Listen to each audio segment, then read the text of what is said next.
Ayan boss, ito yung PVC panel natin. Yun din yung floated. Ayan. Ito yung floated PVC panel na 3 meters. And then ito naman ang floated natin 2.9. Para dito yung floated natin back to back. Itong buong wall ng pinto.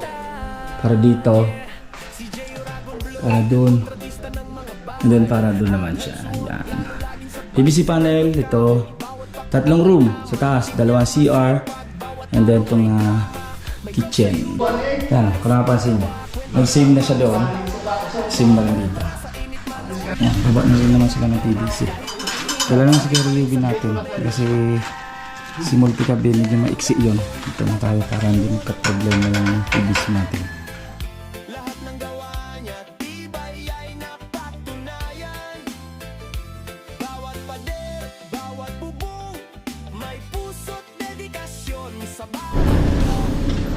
Ayan boss, at Block 11 naman tayo. Natin yung Block 11. Ito naman, naliya na. Ayan, naliya na siya. Pintura na to. Then dito, natanggal na yung scaffolding dahil natapos na yun sa taas nito. Baba na. Pinabakbak na natin tong CR para ma-waterproofing ng ayos. Ayan. Waterproofing to.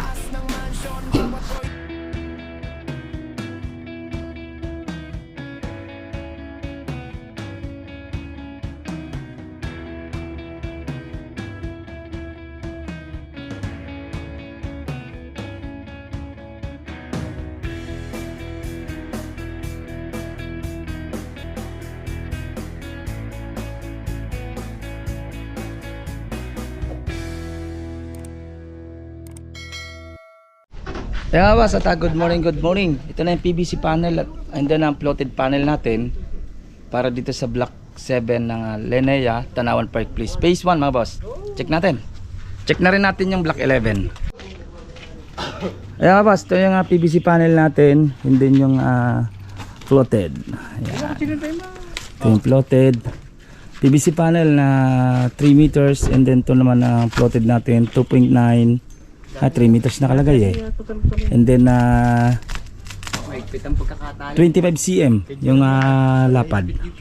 And then ito naman standard na lang yung floated natin. Yan, floated. Floated din yan to PVC. Ito natin dito. Ayan. Ayan eh. Para dito yung floated natin. Back to back. Itong buong wall ng pinto. Para dito. Para doon.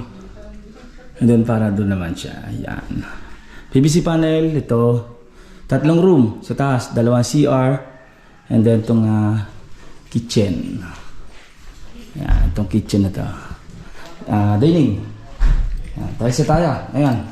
Ayan. Tiles na ito ni client. Ito yung sobrang tiles doon sa yung pinalagay niya dito. Ito yung laundry area naman to.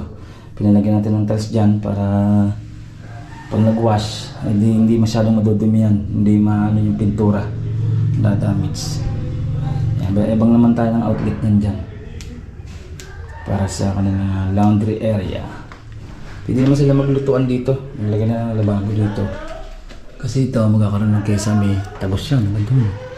Ito, kesame na rin naman to. Susunod na natin yung kesame dito. Pati-deliver na natin ang materials. Ito yung isang room. Yan. Yan, ito isang room naman. Ano naman to? Primer na lang. Okay. Yan. Dito naman sa taas na pintura. Ito meron din floated. Meron din dito sa taas na ito yung ating pininturahan ng caramel brown.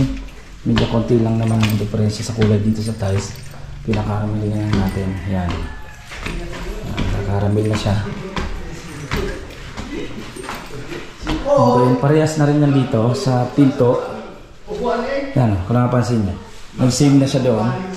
Save na lang dito. Yan, 3 links na. Save na lang din. Yan. Okay. Ito yun na. Same na. Ito PVC panel. Pero naman talaga, nakaabang talaga sa PVC panel. Tsaka ito, PVC panel din. And then ito PVC panel. Yan, wala namang finish yan. Primer lang nilagay dyan.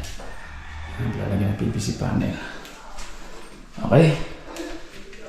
Yan. Ating konting pasilip. Yan. Yung ating acrylics. Yan dito. Okay. And then tubular. Lagay natin. Inamil yan. Yan, baba na rin naman sila ng PVC. Dala lang si Ryubi natin kasi si Multicab medyo maiksi yun. Ito na tayo para hindi magka-problema yung PVC natin. Okay. Yan, okay na. Naganda na yung mansion. Mansion ni Sir tsaka ni Ma'am. Shoutout kay Ma'am at kay Sir sa dalawa niya ng anak. Kaya no. Okay na. Dito sa Modern Dick natin kinukuha lang naman to.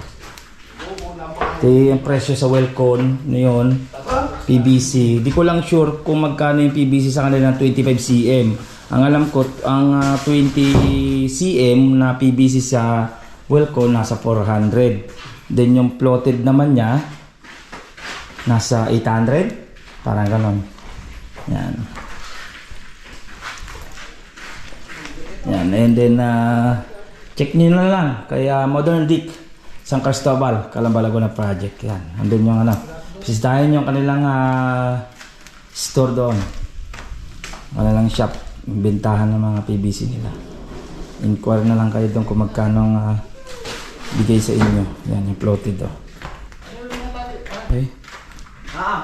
Kaya check naman natin yung Block 11. Yan, pinipinturahan, tuloy pa rin pagpintura natin doon sa Block 11, dito rin sa Phase 1 ng Tanawan Fireplace. Check natin boss, dito kayo pag nandun naman ako. Kaya boss, at Block 11 naman tayo. Natin yung Block 11. Ito naman, naliya na. Ayan, naliya na siya. Pintura na to. At primer na. Ayan o, naliya na lahat. Ayan. Primer na siya. And then dito, natanggal na yung scaffolding. Dahil natapos na yun sa taas nito. Baba na. Ito, finish na lang. Then susunod na natin yung tiles dito sa kanyang hagdan. And then dito naman, pinabakbak na natin tong CR para ma-waterproofing ng ayos. Yan. Ma-waterproofing to. Nilit kasi yan dyan. Waterproofing na natin para safety.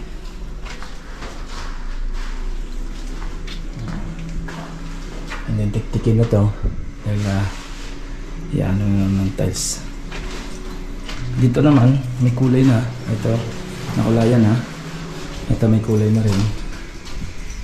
May kulay na siya. Master bedroom. Okay na kulay niya dito. And dito naman kulayan na rin ito. Ito sukatan na natin yung dito niya para mabutasan na at pwede na rin kulayan to. Okay, yan natin ang konting pasilip sa Block 11 to mga boss ng Tanawan Fireplace. Ito pong J. Uragon Vlog, napakaganda po ng channel na ito, no? Tungkol po ito sa construction. Actual construction po ang channel na ito, no? Pag pinanood nyo po ito, panalo po kayo sa channel na ito. Napakaganda po ng mga video niya. Lalo na pong magaganda, no, yung mga iba't ibang design niya. Kakaiba po yung mga iba't ibang design niya sa mga kisame. Subukan nyo po panoorin J. Uragon Vlog na ito. Matutuwa po kayo pag pinanood nyo po yung mga video niya. Maraming salamat po.